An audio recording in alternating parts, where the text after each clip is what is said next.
Hello.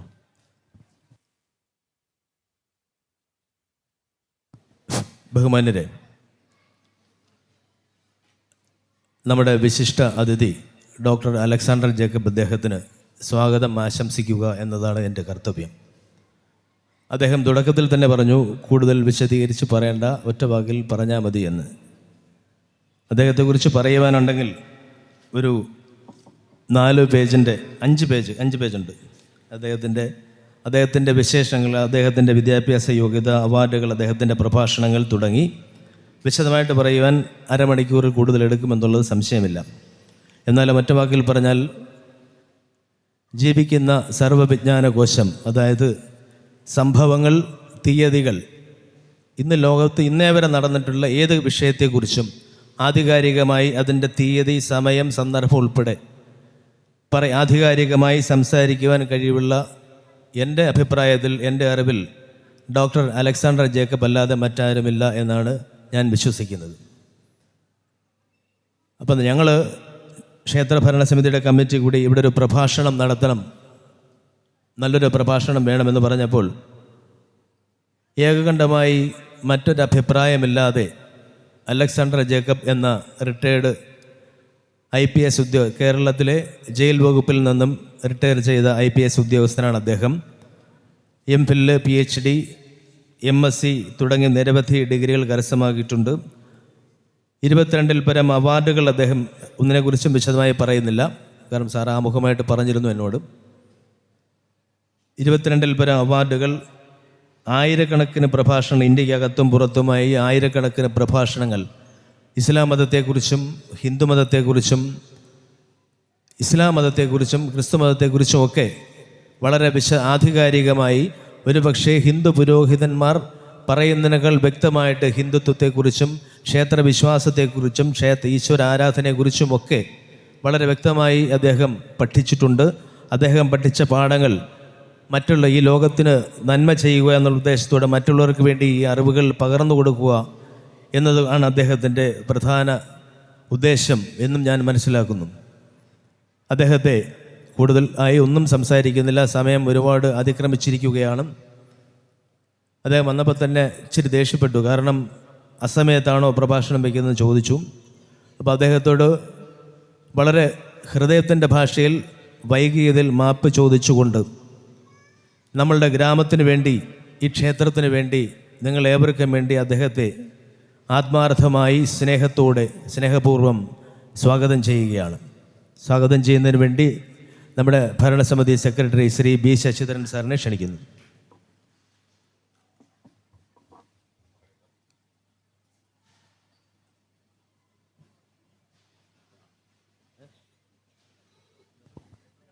Sir, ഒരു നിമിഷം, നമ്മളൊരു ദീപം തെളിയിച്ചുകൊണ്ട് പ്രഭാഷണം, അദ്ദേഹത്തെ ഭദ്രദീപം തെളിയിക്കുന്നതിന് വേണ്ടി സ്നേഹപൂർവ്വം ക്ഷണിക്കുന്നു. എല്ലാവരും ഒരു നിമിഷം എഴുന്നേറ്റ് നിൽക്കുവാൻ അഭ്യർത്ഥിക്കുന്നു.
വെട്ടിക്കവല കണ്ടങ്കോട് ക്ഷേത്രത്തിൻ്റെ ഭാരവാഹികളെ, ക്ഷേത്രവൃത്തം മുഴുവൻ നിറഞ്ഞു നിൽക്കുന്ന ഭക്തജനങ്ങളെ, വളരെ ദൂരെ ഇരുന്ന് കേൾക്കുന്ന ഈ ദേശത്തെ നാനാജാതി മതസ്ഥരായ നിവാസികളെ, എല്ലാവർക്കും എൻ്റെ നമോവാക്കം.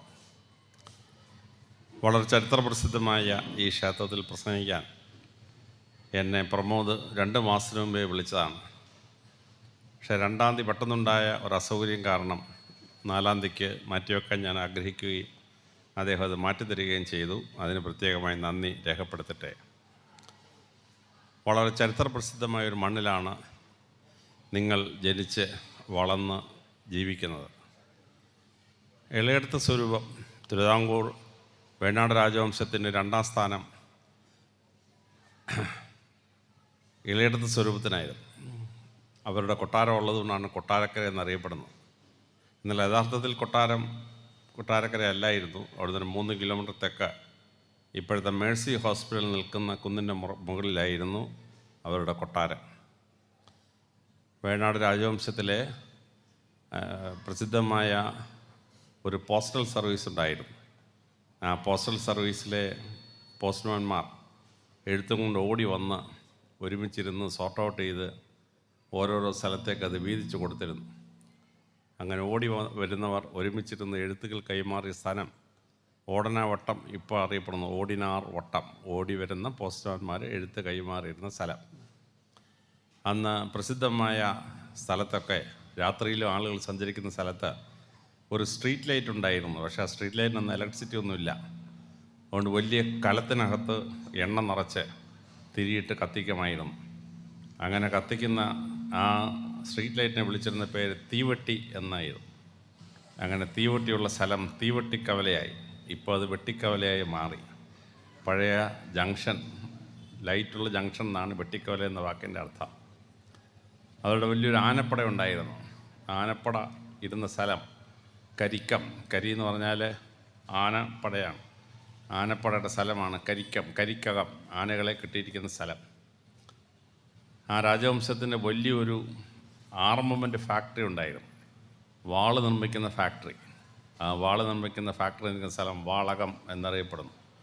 അവിടെയാണ് ഈ വാളുണ്ടാക്കി യുദ്ധത്തിന് കൊണ്ടുപോകുന്ന സ്ഥലം. അവർക്കൊരു സെൻട്രൽ ജയിലുണ്ടായിരുന്നു. ആ സെൻട്രൽ ജയിലാണ് വിലങ്ങറ. വിലങ്ങിട്ടവന്മാർ, കുറ്റവാളികൾ കിടക്കുന്ന സ്ഥലം വിലങ്ങറ ജയിലിൻ്റെ പഴയ പേരാണ്. ഇപ്പോഴും ആ സ്ഥലം പേര് മാറ്റിയിട്ടില്ല. വിലങ്ങറ എന്ന് തന്നെ ആ സ്ഥലത്തിൻ്റെ പേര്. അങ്ങനെ ഓരോരോ സ്ഥലങ്ങൾ ചരിത്രപ്രസിദ്ധമായ സ്ഥലങ്ങളാണ്.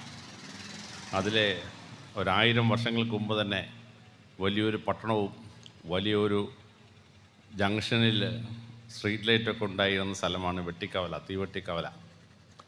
അതുപോലൊരു സ്ഥലത്ത് വലിയൊരു പുണ്യ ക്ഷേത്രം പണിയിക്കപ്പെടുകയും കേരളം മാറ്റിമറിച്ച മഹാനായ ശ്രീനാരായണ ഗുരുദേവൻ്റെ ശിഷ്യനാൽ തന്നെ അത് പ്രതിഷ്ഠിക്കപ്പെടുകയും ചെയ്തു എന്നുള്ളത് വളരെ സന്തോഷകരമായ, അഭിമാനകരമായ ഒന്നാണ്. ഈ ക്ഷേത്രം സുബ്രഹ്മണ്യ സ്വാമിക്ക് പ്രതിഷ്ഠിച്ചിട്ടുള്ളതാണ്. സുബ്രഹ്മണ്യ സ്വാമി വളരെ പ്രത്യേകമായി ശ്രദ്ധിക്കപ്പെടുന്ന ഒരു വ്യക്തിത്വമാണ്. അദ്ദേഹം ജനിക്കുന്നതിൻ്റെ കഥ, പരമശിവൻ്റെയും പാർവതിയുടെയും മൂത്ത പുത്രനായി ജനിക്കുന്ന കഥ നിങ്ങൾക്കറിയാവുന്ന കഥയാണ്. അദ്ദേഹം ജനിച്ചു വീണ് കഴിഞ്ഞ് അദ്ദേഹത്തെ എടുത്ത് വളർത്തിയത് 6 കൃതികളായിരുന്നു. അങ്ങനെ കൃതികൾ എടുത്ത് വളർത്തിയതുകൊണ്ട് അദ്ദേഹം കാർത്തികേയൻ എന്നറിയപ്പെടുന്നു. കൃതികൾ വളർത്തിയ കുട്ടി കാർത്തികേയൻ. 6 കൃതികൾ വളർത്തിയപ്പോൾ അദ്ദേഹത്തിന് 6 മുഖങ്ങളുണ്ടായി. അങ്ങനെ 6 മുഖമുള്ള ദേവനായതുകൊണ്ട് പുരാണത്തിൽ അദ്ദേഹത്തിന് അറുമുഖൻ എന്ന് വിളിച്ചു. 6-ാം തമ്പുരാനിലെ പ്രസിദ്ധമായ അറുമുഖനെ സ്തുതിച്ചുകൊണ്ടുള്ള നൃത്തരംഗം നിങ്ങളെല്ലാം കണ്ടിട്ടുള്ളതാണ്. അങ്ങനെയാണ് 6 മുഖമുള്ള സുബ്രഹ്മണ്യൻ അറുമുഖനായി മാറിയത്. ആ സുബ്രഹ്മണ്യൻ പരമശിവൻ്റെ വംശത്തിൽ വളരെ ചില പ്രത്യേകതകളുണ്ടായിരുന്നു. ആ പ്രത്യേകതകൾ നമ്മൾ മനസ്സിലാക്കിയിരിക്കണം. അദ്ദേഹത്തിൻ്റെ അമ്മ പാർവതി ദേവി സുബ്രഹ്മണ്യന് സ്വാമിക്ക് ഒരു വരം കൊടുത്തു. ഒരു കൊച്ചു പെൺകുട്ടി നിന്നോട് പ്രാർത്ഥിക്കാനിട വന്നാൽ ആ പെൺകുട്ടി മനോഹാരിതയുള്ളൊരു കുട്ടിയായി ഏത് പുരുഷനും കണ്ടാലും ആകർഷിക്കത്തക്ക സുന്ദരിയായി മാറും. അതുകൊണ്ട് തന്നെ പെൺകുട്ടികൾ ജനിച്ചാൽ അമ്മമാർ കുഞ്ഞിനെയും കൊണ്ട് ഏറ്റവും അടുത്തുള്ള സുബ്രഹ്മണ്യ സ്വാമി ക്ഷേത്രത്തിൽ പോകും.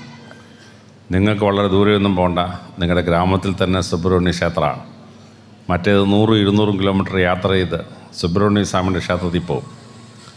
അവിടെ പോയി പ്രാർത്ഥിച്ചാൽ ആ കുട്ടി നല്ല അഴകുള്ള കുട്ടിയായി എല്ലാവരാലും ആകർഷിക്കപ്പെടുന്ന കുട്ടിയാവുമെന്നാണ് സനാതന ധർമ്മത്തിൻ്റെ വിശ്വാസം. അതുകൊണ്ട് തന്നെ സൗന്ദര്യമുണ്ടാക്കുന്ന ദേവനായതുകൊണ്ട് ആ ദേവന് വാഹനമായി കൊടുത്തു, മയിലിനെ കൊടുത്തു. മയിൽ തൻ്റെ പീലികൾ വിടർത്തി ആടുമ്പോൾ ആ മയിലിൻ്റെ സൗന്ദര്യം കാണാൻ വേണ്ടി മനുഷ്യർ മാത്രമല്ല മൃഗങ്ങൾ ഉൾപ്പെടെ വനത്തിൽ ചുറ്റും കൂടി നിൽക്കും ഈ മയിൽ പീലി വിടർത്തി ആടുന്നത് കാണാനായിട്ട്. ഈ രീതിയിൽ സൗന്ദര്യമുള്ള ഒരു പക്ഷിയാണ് സുബ്രഹ്മണ്യ സ്വാമി ദേവൻ്റെ വാഹനമായി നൽകിയത്. ആ സുബ്രഹ്മണ്യ സ്വാമിയുടെ വാഹനമായ മയിലിൻ്റെ മയിൽപ്പീലി ശ്രീകൃഷ്ണ ഭഗവാന് വലിയ ഇഷ്ടമായിരുന്നു. അതുകൊണ്ട് തന്നെ ശ്രീകൃഷ്ണ ഭഗവാൻ എപ്പോഴും തലമുടിയിലൊരു മയിൽപ്പീലി ചാർത്തിക്കൊണ്ടേ നടക്കത്തുള്ളായിരുന്നു. ശ്രീകൃഷ്ണ ഭഗവാനുള്ള ആ മയിൽപ്പീലിയുടെ ആഗ്രഹം ഞങ്ങളുടെ വേദപുസ്തകത്തിലെ ശലോമോൻ രാജാവിനുണ്ടായിരുന്നു.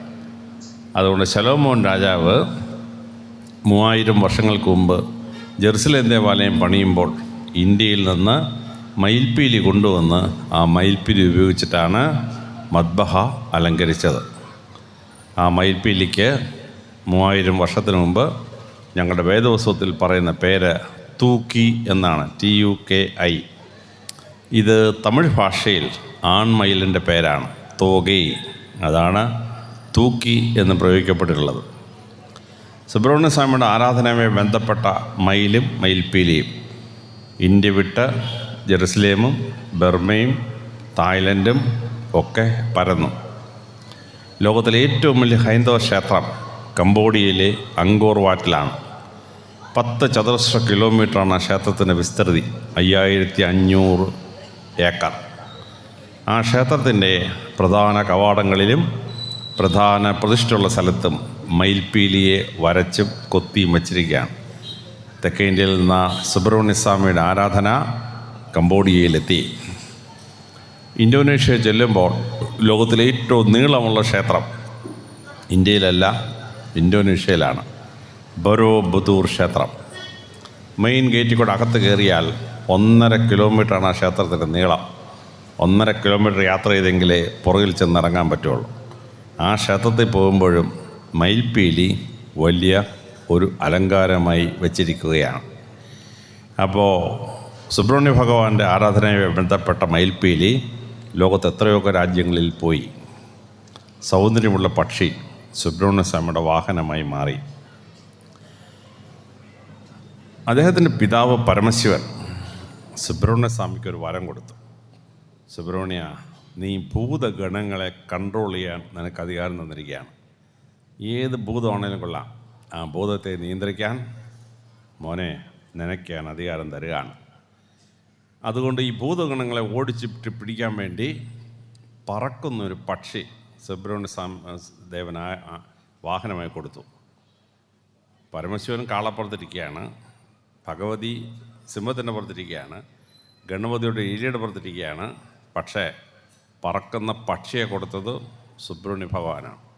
കാര്യം ഈ ഭൂതം പറന്നു പോയാൽ ഭൂതത്തെ ഓടിച്ചിട്ട് പിടിക്കണം. തറയിൽ കൂടെ പോകുന്ന ഒരു മൃഗത്തിനെ പുറത്തിരുന്നാൽ ആ മൃഗത്തിന് ഈ ഭൂതത്തെ ഓടിച്ചിട്ട് പിടിക്കാൻ പറ്റുമോ? അപ്പോൾ ഭൂതത്തെ ഓടിച്ചിട്ട് പിടിക്കാൻ വേണ്ടി കഴിവുള്ള ഒരു പക്ഷിയെ, മയിലിനെ, സുബ്രഹ്മണ്യ ഭഗവാന് വാഹനമായി പരമശിവൻ കൊടുത്തു. അതുകൊണ്ട് ഏതെങ്കിലും വീട്ടിൽ ഭൂതപ്രേത ബാധയുണ്ടായാൽ അവർ നേരെ സുബ്രഹ്മണ്യ സ്വാമി ക്ഷേത്രത്തിൽ വരും. വന്നിട്ട് ഭഗവാനെ, എൻ്റെ വീട്ടിൽ നിന്ന് ഭൂതത്തെ ഒന്ന് മാറ്റിത്തരണമേ എന്ന് പറഞ്ഞാൽ സുബ്രഹ്മണ്യ ഭഗവാൻ വീട്ടിൽ വന്ന് വീട്ടിലെ എല്ലാ ഭൂതപ്രേതത്തിനെയും പുറത്തു കളയും. സുബ്രഹ്മണ്യ സ്വാമിയുടെ വിഗ്രഹത്തിൻ്റെ മുകളിൽ നമ്മൾ തൂകുന്ന ഭസ്മം അല്ലെങ്കിൽ അത് കൊണ്ടുപോയി നമ്മുടെ വീട്ടിൽ വെച്ചാൽ ഒരു ഭൂതവും പ്രേതവും വീട്ടിൽ കയറത്തില്ല. കാരണം പരമശിവൻ സുബ്രഹ്മണ്യ ഭഗവാൻ കൊടുത്തിരിക്കുന്ന വരമാണ്, നീ ഭൂതങ്ങളുടെ ഗണപതിയാണ്. ഏത് ഭൂതത്തെ പ്രേതത്തെ ഇല്ലാതാക്കാൻ നിനക്ക് അധികാരം തന്നിരിക്കുകയാണ്. പാർവതീദേവി സുബ്രഹ്മണ്യ ഭഗവാനൊരു വരം കൊടുത്തു. സുബ്രഹ്മണ്യ ഭഗവാൻ ജനിച്ച് വീഴുന്ന ഒരു തീയുടെ പുറത്താണ്. നിങ്ങൾ കഥ അറിയാമല്ലോ. പാർവതി കല്യാണം കഴിച്ച ശേഷം ശുക്ലം പോയി വീഴുന്ന ഒരു അഗ്നിയുടെ പുറത്താണ്. അവിടുന്ന് അത് പോയിട്ട് കൃതികളെടുത്ത് വളർത്തുന്നു. രസകരമായ കഥയാണ്. ഈ ഗതി ഇനി ഭൂമിയിൽ കുട്ടികൾക്കുണ്ടാവരുത്. അതുകൊണ്ട് പാർവതി ദേവി സുബ്രഹ്മണ്യ ഭഗവാനോട് പറഞ്ഞു, സുബ്രഹ്മണ്യ, നിനക്കൊരു വരം തരികയാണ്. ഒരു സ്ത്രീ ഗർഭിണിയായി കഴിഞ്ഞാൽ ആ ഗർഭത്തിലെ കുട്ടിക്ക് ഒരു രീതിയിലും അപകടമുണ്ടാവാതെ ആ കുഞ്ഞിനെ പ്രസവിച്ച് വളർത്തി വലുതാക്കാൻ നിനക്ക് ഞാൻ അനുഗ്രഹം തരുകയാണ്. അതുകൊണ്ട് ഹിന്ദു സ്ത്രീകൾ ഗർഭിണിയായാൽ അവർ ഏറ്റവും അടുത്തൊരു സുബ്രഹ്മണ്യ ക്ഷേത്രം കണ്ടെത്തും. ആ സുബ്രഹ്മണ്യ ക്ഷേത്രത്തിൽ പോയി പ്രാർത്ഥിച്ചാൽ, ഭഗവാനോട് പ്രാർത്ഥിച്ചാൽ ഛിദ്രം ഉണ്ടാവുകയോ പ്രസവ സംബന്ധമായി കോംപ്ലിക്കേഷൻ ഉണ്ടാവുകയോ സർജറി വേണ്ടി വരുകയോ ഒന്നും ഉണ്ടാവില്ല എന്നാണ് വിശ്വാസം. അതുകൊണ്ട് തന്നെ ഗർഭിണികൾ പോകുന്നൊരു സ്ഥലമാണ് സുബ്രഹ്മണ്യ ഭഗവാന്റെ ക്ഷേത്രങ്ങൾ എന്ന് പറയുന്നത്. നിങ്ങളുടെ ഭാഗ്യത്തിന് നിങ്ങൾ ദൂരെയൊന്നും പോണ്ട. ഈ ഗ്രാമത്തിൽ തന്നെ സുബ്രഹ്മണ്യ ഭഗവാൻ പ്രതിഷ്ഠിക്കപ്പെട്ടിരിക്കുകയാണ്. അവിടെ വന്നാൽ ഗർഭത്തിലുള്ള കുഞ്ഞിന് ഒരു അപകടവും പറ്റാതെ സുഗമമായി പ്രസവിക്കാനും ഛിദ്രമുണ്ടാവാതെ രക്ഷിക്കാനും ഗർഭത്തിൽ വെച്ച് വൈകല്യങ്ങൾ ഉണ്ടാകാതെ കുഞ്ഞ് ജനിക്കാനും ഒക്കെ ഈ സുബ്രഹ്മണ്യ ഭഗവാൻ അനുഗ്രഹം നൽകപ്പെട്ടിരിക്കുകയാണ്. അപ്പോൾ മറ്റു ദൈവസങ്കല്പങ്ങൾക്കില്ലാത്ത അത്ഭുതകരമായ വരങ്ങളാണ് സുബ്രഹ്മണ്യ ഭഗവാന് നൽകപ്പെട്ടിട്ടുള്ളത്. ആ സുബ്രഹ്മണ്യ ക്ഷേത്രങ്ങളുടെ ആരാധന വളരെ പ്രത്യേകം ശ്രദ്ധിക്കപ്പെടേണ്ടതാണ്. ഗണപതി ഭഗവാൻ ഇറാൻ തൊട്ട് ബർമയും കംബോഡിയയും ഇന്തോനേഷ്യയിലുമൊക്കെ ഗണപതി ഭഗവാനെ പ്രതിഷ്ഠിച്ച് പ്രാർത്ഥിക്കാറുണ്ട്. പക്ഷേ സുബ്രഹ്മണ്യ ഭഗവാന്റെ പ്രാർത്ഥന തെക്കേ ഇന്ത്യയിലാണ് 95%. അതുകൊണ്ട് തന്നെ തെക്കേ ഇന്ത്യക്കാരുടെ ഒരു സ്പെഷ്യാലിറ്റിയാണ് സുബ്രഹ്മണ്യ ഭഗവാനോടുള്ള പ്രാർത്ഥന. വടക്കേ ഇന്ത്യയിലെ ഗണപതി ഭഗവാനാണ് പ്രാധാന്യം കൂടുതൽ. തെക്കേ ഇന്ത്യയിൽ സുബ്രഹ്മണ്യ ഭഗവാനാണ് പ്രാധാന്യം കൂടുതൽ. അങ്ങനെ വളരെ പ്രസിദ്ധമായ സുബ്രഹ്മണ്യ സ്വാമി ക്ഷേത്രങ്ങൾ കേരളത്തിലും തമിഴ്നാട്ടിലും ഉണ്ട്. ആ സുബ്രഹ്മണ്യ സ്വാമി ക്ഷേത്രങ്ങളിൽ വളരെ പ്രസിദ്ധമാണ് പളനിയിലെ പ്രസിദ്ധമായ ക്ഷേത്രം. പളനി 18 സിദ്ധന്മാരുള്ളതിൽ ഭോഗർ എന്ന് പറയുന്ന സിദ്ധനാണ് പഴനിയിലെ ക്ഷേത്രം പണിഞ്ഞത്. അദ്ദേഹം സിദ്ധനായ ശേഷം ചൈനയിൽ പോയി ചൈനയിലെ കാൻഡണിലെ പ്രസിദ്ധമായ ക്ഷേത്രം പണിയിച്ച ആളാണ് ഭോഗർ. ആ ഭോഗർ അവിടെ നിന്ന് തിരിച്ചെത്തി അദ്ദേഹം പഴനിയിലെ അല്ലെങ്കിൽ പളനിയിലെ പ്രസിദ്ധമായ ക്ഷേത്രം പണിയുകയാണ്.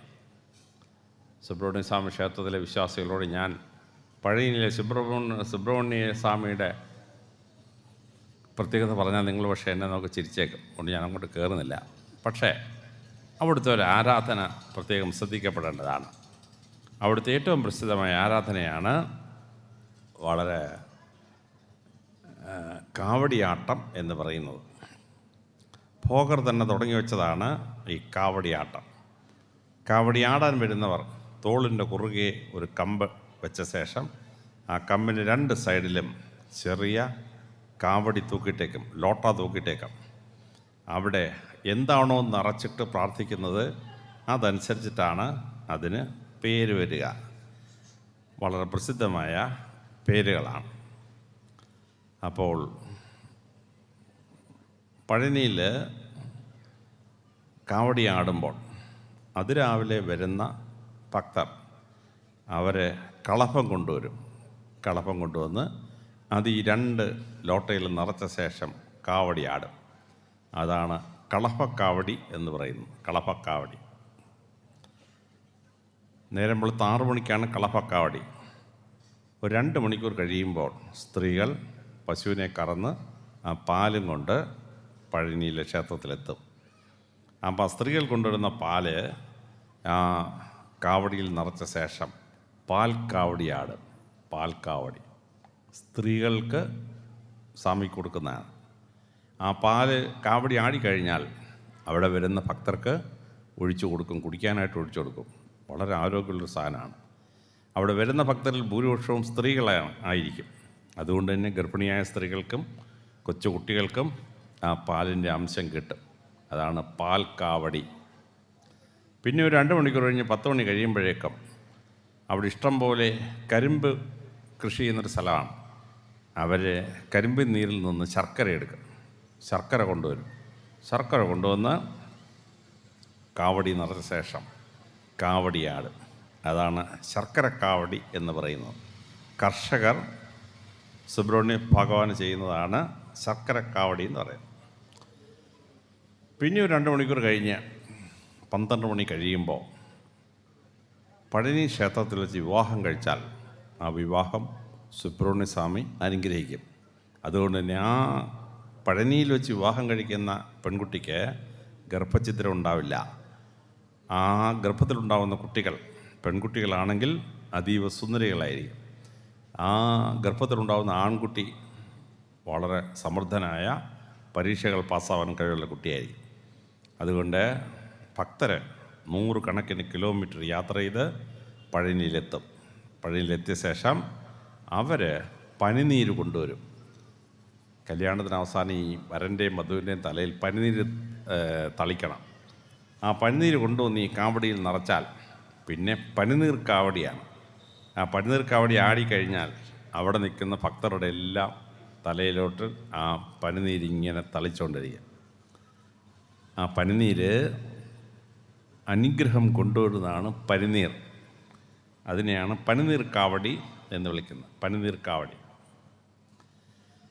പിന്നെ ഒരു 2 മണിക്കൂർ കഴിഞ്ഞ് 4-4:30 മണിയാവുമ്പോൾ ആളുകൾ മയിൽപ്പീലി കൊണ്ടുവരും. മയിൽപ്പീലി കൊണ്ടുവന്നിട്ട് ആ മയിൽപ്പീലി ആ കളഭത്തിനകത്ത് ഇട്ട ശേഷം, കാവടിക്കകത്തിട്ട ശേഷം അവർ കാവടിയാടും. ആ മയിൽപ്പീലികൾ ഭഗവാന് സമർപ്പിച്ചിരിക്കും. ആ മയിൽപ്പീലി അവിടെ വരുന്ന ഭക്തർ പ്രാർത്ഥിച്ചിട്ട് പോകുമ്പോൾ ഓരോ മയിൽപ്പീലി കൊടുത്തു വിടും. ആ മയിൽപ്പീലി വീട്ടിൽ കൊണ്ടുവച്ചാൽ സർവ്വ ഐശ്വര്യങ്ങളും, മക്കൾക്ക് ഭയങ്കര ഐശ്വര്യങ്ങളുണ്ടാവും. അതാണ് പീലിക്കാവടി എന്ന് പറയുന്നത്. പഴനിമല കോവിലിലെ പാൽക്കാവടി, ബാലസുബ്രഹ്മണ്യൻ്റെ പീലിക്കാവടി. രാവിലെ സ്ത്രീകൾ കൊടുക്കുന്ന കാവടിയാണ് പാൽക്കാവടി. വൈകിട്ട് ഈ ഭക്തർ കൊണ്ടുവരുന്നതാണ് പീലിക്കാവടി. അപ്പോൾ സന്ധ്യാനമസ്കാരം കഴിഞ്ഞാൽ പിന്നെ കൊണ്ടുവരുന്നത് ഭസ്മമാണ്. മരിച്ചവരെ ഓർക്കാനും, നമ്മൾ മരിച്ചു കഴിഞ്ഞ് ഭസ്മമായി പോകും. ഹിന്ദുക്കൾ ലോകത്തിന് കൊടുത്ത ഏറ്റവും വലിയ അനുഗ്രഹമാണ് ചത്തു കഴിഞ്ഞാൽ നേരെ ചിതയിൽ വെച്ച് ഭസ്മമാക്കി ആറ്റിക്കൂടെ ഒഴുക്കുക എന്ന് പറഞ്ഞാൽ. ഞങ്ങൾ ക്രിസ്ത്യാനികൾ, യഹൂദന്മാരും മുസ്ലിങ്ങളും ചത്തു കഴിഞ്ഞാൽ ഒരു പെട്ടിക്കകത്ത് വെച്ച് 6x3 18 അടി ഉണ്ടാക്കി ഒരു കല്ലറയാക്കും. അത് പ്യൂർ വേസ്റ്റാണ്. ഇന്ത്യയിലെ 140 കോടി ജനങ്ങൾ ഈ കല്ലറ ഉണ്ടാക്കാൻ പരിപാടി ചെയ്തിരുന്നെങ്കിൽ ഈ 140 കോടി ആളുകളെ അടക്കാൻ 36,000 ചതുരശ്ര കിലോമീറ്റർ ഭൂമി വേണമായിരുന്നു. അതായത് കേരളത്തിന് ആകെ വിസ്തീർണം 36,000 ചതുരശ്ര കിലോമീറ്ററാണ്. ഇന്ത്യയിലെ 140 കോടി ജനങ്ങൾക്കും കല്ലറ ഉണ്ടാക്കാൻ പോയാൽ ഈ കേരളത്തിന് എത്ര വിസ്തൃതി വേണം കല്ലറ ഉണ്ടാക്കാൻ? അപ്പോൾ ഇനി അങ്ങോട്ട് വരുന്ന നൂറ്റാണ്ടുകളുള്ള കല്ലറ ഉണ്ടാക്കാൻ പോയാൽ എന്തൊരു ഗതികേടാണ്. ഇപ്പം തന്നെ ഞങ്ങളുടെയൊക്കെ പള്ളിയിലെ കല്ലറയ്ക്കകത്ത് വെക്കാൻ സ്ഥലമില്ല. പക്ഷേ ഹിന്ദുക്കൾ ലോകത്തിന് കൊടുത്ത വലിയ അനുഗ്രഹമാണ്. മരിച്ചു കഴിഞ്ഞ് ഈ ശവം എടുത്ത് പെട്ടിക്കകത്ത് വെച്ച് പുഴുവും കയറി നാശിച്ച് നാട് മുഴുവൻ നാറ്റി ഉണ്ടാക്കുന്നൊരു പരിപാടി. ഞാൻ എൻ്റെ വിൽപ്പത്രത്തിൽ എഴുതി വെച്ചു, എന്നെ പെട്ടിക്കകത്ത് വെച്ച് കുഴിച്ചിട്ടുള്ളരുത്, ഹിന്ദുക്കൾ ചെയ്യുന്ന പോലെ ഭസ്മമാക്കി ഒഴുക്കിയേക്കാൻ പറഞ്ഞു. അപ്പോൾ ഈ ഭസ്മമാക്കി ഒഴുക്കുമ്പോൾ അത് നാടിന് വളമായി ഭവിക്കും. കാരണം ഭസ്മം ഈ മരിച്ചു കഴിഞ്ഞുള്ള ശവം കത്തിച്ച് കഴിഞ്ഞ് കിട്ടുന്ന ഭസ്മം നല്ലൊരു വളമാണ്. മഹാനായ ശ്രീനാരായണ ഗുരുദേവനോട് ചോദിച്ചു, അങ്ങ് മരിച്ചു കഴിഞ്ഞാൽ ശരീരം എന്ത് ചെയ്യണം? ഗുരുദേവൻ പറഞ്ഞു, വെട്ടി കണ്ടിച്ച മുറ്റത്തെ വാഴയ്ക്ക് വളമിട്ടേക്കാൻ പറഞ്ഞു. മഹാനായ ഗുരുദേവനോട് നമ്മളത് ചെയ്തില്ല, പക്ഷെ അദ്ദേഹം പറഞ്ഞാണ് ചത്തു കഴിഞ്ഞാൽ ശരീരം ഒന്നുമല്ല, വളം പോകണം. അപ്പോൾ അങ്ങനെ ഉണ്ടാകുന്നതാണ് ഈ ഭസ്മം. ആ ഭസ്മം മരിച്ചുപോയവർക്ക് നിത്യശാന്തി കിട്ടാനും പുനർജന്മ ദോഷത്തിൽ നിന്നവരെ മാറ്റാനും പഴനിയിലെ ഭസ്മം വലിയൊരു നേർച്ചയാണ്. അതുകൊണ്ട് മരിച്ചുപോയവർക്ക് നിത്യശാന്തി കിട്ടാൻ, മരിച്ചുപോയവർ പ്രേതമായി വീട്ടിൽ ശല്യം ചെയ്യുന്നുണ്ടെങ്കിൽ ഇത് മാറ്റാൻ ഭക്തരോടെ പോവും. പഴനിയിലെ സുബ്രഹ്മണ്യ സ്വാമിയുടെ ക്ഷേത്രത്തിൽ പോവും. പോയിട്ട് ആ ഭസ്മം ഒരു പിടി കളക്ട് ചെയ്ത് വരും. അത് കൊണ്ടുവന്ന് അച്ഛനെയോ അമ്മയോ ഭസ്മമാക്കിയ സ്ഥലത്ത് കൊണ്ടുപോയി ഇട്ട് കഴിഞ്ഞാൽ ആ ആത്മാക്കൾക്ക് പുനർജന്മത്തിൽ നിന്ന് മോചനം കിട്ടി അവർ രക്ഷപ്പെടുകയാണ്. എന്തൊരു സുന്ദരമായ സങ്കല്പം! നിങ്ങൾക്ക് ലോകത്തെവിടെയെങ്കിലും ഒരു ക്ഷേത്രത്തിൽ ഇങ്ങനൊരു സങ്കല്പം കാണാൻ പറ്റുമോ? നേരം വെളുക്കുമ്പോൾ വളരെ ശ്രദ്ധേയമായി അവിടെ നേരം വെളുക്കുമ്പോൾ ആദ്യത്തെ കാവടി വളരെ ശ്രേഷ്ഠമായ കാവടിയാണ്. അത് കഴിഞ്ഞാൽ പാൽക്കാവടി, അത് കഴിഞ്ഞ് 2 മണിക്കുമ്പോൾ ശർക്കരക്കാവടി, ഉച്ചയ്ക്ക് കല്യാണം നടക്കുമ്പോൾ പനിനീർക്കാവടി, പിന്നെ ഒരു 2 മണിക്കൂർ കഴിയുമ്പോൾ അവിടെ എണ്ണക്കാവടിയുണ്ട്. അത് കഴിഞ്ഞാൽ പീലിക്കാവടി, 4 കഴിഞ്ഞ് പീലിക്കാവടി, സന്ധ്യ കഴിഞ്ഞാൽ ഭസ്മക്കാവടി. അപ്പം ഭഗവാൻ സുബ്രഹ്മണ്യ സ്വാമിയുടെ ആരാധനയും വിശ്വാസങ്ങളും എത്ര വൈവിധ്യമുള്ളതാണ്. ഇതിൽ നിങ്ങളൊരു കാവടി എടുത്തിട്ടുണ്ട്. എല്ലാ ക്ഷേത്രത്തിലും എല്ലാ കാവടിയില്ല. ഓരോ സുബ്രഹ്മണ്യ ക്ഷേത്രത്തിലും പഴനിയിലെ ഏതെങ്കിലും ഒരു കാവടി എടുക്കാം. അപ്പോൾ ആ കാവടി ആടുമ്പോൾ നമുക്ക് ഭഗവാനുമായി ബന്ധം സ്ഥാപിക്കാനും വലിയ അനുഗ്രഹങ്ങൾ നേടാനും കഴിയുന്ന ഒരു സങ്കല്പമാണ് സുബ്രഹ്മണ്യ സ്വാമിയുടെ യോടുള്ള പ്രാർത്ഥന. ആ സുബ്രഹ്മണ്യ സ്വാമിയെ മനസ്സിലാക്കണമെങ്കിൽ പരമശിവൻ്റെ കുടുംബത്തെപ്പറ്റി നമ്മൾ മനസ്സിലാക്കണം. നമ്മൾ പരമശിവൻ്റെ കുടുംബത്തെ നോക്കുമ്പോൾ ആദ്യം പരമശിവൻ ഒരു കാളപ്പുറത്ത് ഇരിക്കുകയാണ്. എന്നാൽ പരമശിവൻ ഭാര്യയ്ക്ക് വാഹനമായി കൊടുത്തതൊരു സിംഹത്തെയാണ്. കുട്ടികൾ ചോദിക്കും, ഇത് ശരിയായില്ലല്ലോ, പരമശിവൻ സിംഹത്തിൻ്റെ പുറത്ത് ഇരുന്നിട്ട് ഭാര്യയ്ക്ക് ഒരു കാളെ കൊടുത്താൽ പോരായിരുന്നു. പരമശിവൻ പഠിപ്പിക്കുന്നു, അല്ല, പരമശിവൻ്റെ സ്റ്റാറ്റസ് വാഹനത്തിലല്ല, പരമശിവനാണ്. ഏതിൻ്റെ പുറത്തിരുന്നാലും ഒരു കുഴപ്പമില്ല. പക്ഷേ ഭാര്യയ്ക്കൊരു സ്റ്റാറ്റസ് കൊടുക്കണമെന്ന് പരമശിവൻ തീരുമാനിച്ചു. അതുകൊണ്ട് ഭാര്യയെ മൃഗങ്ങളുടെ രാജാവായ സിംഹത്തിൻ്റെ പുറത്താണ് ഇരുത്തിയിരിക്കുന്നത്. ഭർത്താവ് ഒരു അംബാസഡർക്കാരിൽ പോയാലും കുഴപ്പമൊന്നുമില്ല, ഭാര്യയ്ക്ക് മിനിമം ഒരു ഇന്നോവ കൊടുത്തേക്കണം, ഭാര്യ അടിച്ച് പറത്തി ഒന്ന് നടക്കണം. അതാണ് പരമശിവൻ ചെയ്തത്. ഞാനൊരു കല്യാണം കഴിച്ചപ്പോൾ ഭാര്യ മിസ്സസ് അലക്സാണ്ടർ ജേക്കബായി. പേരെന്തോ? അലക്സാണ്ടർ ജേക്കബ് സാറിൻ്റെ ഭാര്യ. പരമശിവൻ ചെയ്തോ? ഇല്ല. പരമശിവൻ എന്ത് ചെയ്തു?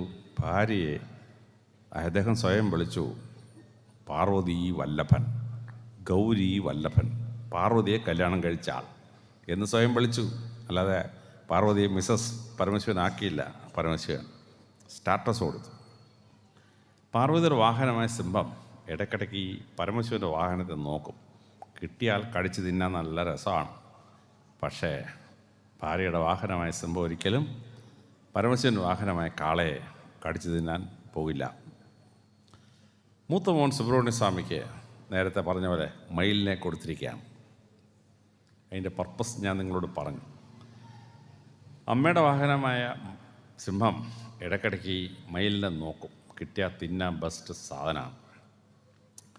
മയിലിനെ സിംഹം പിടിക്കുന്ന നിങ്ങൾ ആനിമൽ പ്ലാനറ്റ് കണ്ടിട്ടുണ്ടാവും. സിംഹം ഓടി വന്ന് മയിലിൻ്റെ കഴുത്തെ പിടിച്ചൊരു കുടയും അതോടെ മയിൽ എത്തും. പിന്നെ മയിലിൻ്റെ ഇറച്ചി ഭക്ഷിക്കും. പക്ഷെ അമ്മയുടെ വാഹനമായ സിംഹം ഒരിക്കലും സുബ്രഹ്മണ്യ സ്വാമിയുടെ വാഹനമായ മയിലിനെ തിന്നില്ല. സുബ്രഹ്മണ്യ ഭഗവാന്റെ മയിൽ ഇടയ്ക്കിടയ്ക്ക് പരമശിവൻ്റെ കഴുത്തിലോട്ട് നോക്കും. അവിടെ ശങ്കരാഭരണം കിടപ്പുണ്ട്, വാസുകി കിടപ്പുണ്ട്. ഈ വാസുകി അവിടെ കിടന്നുകൊണ്ട് പത്തി മേപ്പോട്ടെടുക്കുകയും താപ്പോട്ടെടുക്കുകയും ചെയ്യും. ആ വാസുകിയുടെ പത്തി മേപ്പോട്ടും കീപ്പോട്ടും പോകുന്ന ആരോഹണവും അവരോഹണവും കർണാടക സംഗീതത്തിലൊരു രാഗമായി മാറി. അതുകൊണ്ടാണ് പരമശിവൻ്റെ കഴുത്തിൽ കിടക്കുന്ന വാസുകി ശങ്കരാഭരണമാണ്, ശങ്കരനാഭരണമായി കിടക്കുകയാണ്. അതുകൊണ്ട് തന്നെ ശങ്കരാഭരണത്തിൻ്റെ തല മേപ്പോട്ടും കീപ്പോട്ടും പോകുന്ന ആരോഹണവും അവരോഹണവും കർണാടക സംഗീതത്തിലെ പ്രസിദ്ധമായ രാഗമായി മാറി. മയിലുകൾക്ക് പാമ്പ് നല്ല ഭക്ഷണമാണ്. പക്ഷേ സുബ്രഹ്മണ്യ സ്വാമിയുടെ മയിൽ ഒരിക്കലും എത്തിയ പരമശിവൻ്റെ കഴുത്തിലെ പാമ്പിനെ പിടി തിന്നാൻ പോകില്ല. തൊട്ടപ്പുറത്ത് ഗണപതി ഭഗവാൻ ഇരിക്കുകയാണ്. ഗണപതി ഭഗവാൻ ഇരിക്കുന്ന എന്തിൻ്റെ മണ്ടയ്ക്കാണ്? ഒരു എലിയുടെ മണ്ടയ്ക്ക് മുകളിലാണ്. കുട്ടികൾ പറയും, അയ്യോ ഈ ആനയുടെ കൂട്ടിലേക്ക് നീ ഗണപതി ഭഗവാൻ ഇരുന്നാൽ എലി ചതഞ്ഞരഞ്ഞു പോത്തില്ലേ? പക്ഷെ ഗണപതി ഭഗവാൻ ഇരുന്നാൽ എലിക്കൊന്നും പറ്റിയല്ല. കാരണം ഗണപതി ഭഗവാൻ വിഘ്നേശ്വരനാണ്. ഭൂമിയുടെ ഗുരുത്വാകർഷണം അല്ലെങ്കിൽ ഗ്രാവിറ്റി എന്ന വിഘ്നം ഗണപതി ഭഗവാന് ബാധകമല്ല. ഗണപതി ഭഗവാന് ഭാരമില്ല. അതുകൊണ്ട് എലിക്കൊന്നും പറ്റിയല്ല.